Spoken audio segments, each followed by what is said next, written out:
Am I the whole for rejecting my dad's efforts to repair our relationship because he chose his wife over me? I, 21 lost my mom before I was old enough to remember her. She passed away when I was still a baby, and for most of my early childhood, it was just me and my dad. We were close.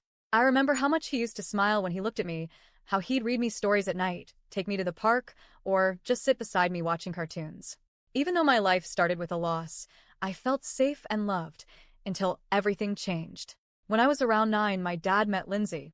She was a single mom with 2 kids, an 11-year-old daughter and a 6-year-old son who was special needs and medically complex. I didn't understand the full scope of what that meant at the time, but I knew right away that Lindsay's life was hectic. Her son needed constant care. Medical equipment filled every corner of her home. Her daughter was angry, volatile, and unpredictable. And yet, within months of meeting, my dad and Lindsay rushed into a relationship. By May they met. By September, I was being introduced to a brand new family. By November, we were moving in. By February, they were married. It was that fast. From the start, I knew something was off. I wasn't given a proper bedroom. What used to be the home office was cleared out and turned into my room. Just a curtain separating me from the rest of the house, and an old mattress on the floor instead of a real bed. Lindsay's son needed space for mobility equipment. Her daughter had a room to herself. My dad said we needed to make things work. But nothing about it worked, especially not for me. The house was chaos. Lindsay's son required constant attention and around-the-clock care. He had frequent hospital visits, medications, feeding tubes, and machines that beeped at all hours. I know it wasn't his fault. I know he didn't choose to be sick. But his needs swallowed everything. Every moment, every dollar, every ounce of my dad's attention. I went from being the son my dad always looked out for to just another body in the house. And Lindsay's daughter? She made life even worse. She was always angry, always screaming. She broke things, expensive things, like her brother's medical equipment. She snuck out of the house, stole money, got drunk, started using drugs. She was violent, too. She shoved me if I was in her way, cursed at me daily, once even dragged me by the legs out of the makeshift bed that was supposed to be mine. And through all of it, my dad stayed silent. Even when I begged him to leave, I told him, more than once, that I missed the way things used to be, just the 2 of us, that I didn't feel safe or wanted. But he told me we made a commitment, that he couldn't walk away from Lindsay and her kids, because good people don't do that. He told me he deserved to be happy, that Lindsay was his second chance at love. Your mom was my first shot, he said. I lost her. I can't lose Lindsay too. He told me I'd understand someday. When I was 13, Lindsay's son had a medical emergency and ended up in the hospital for over a month.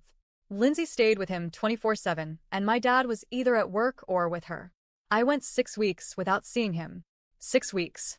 I was a kid, barely a teenager, and I was left with a note that said, "Go to friends' houses if there's no food." That was it. No check-ins. No hugs. No, how are you doing?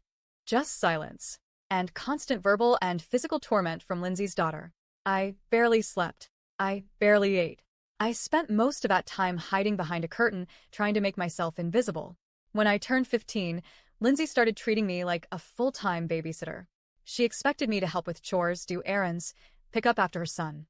When I said I didn't want to, my dad told me I was being disrespectful to my new mom. That's what he called her. My new mom.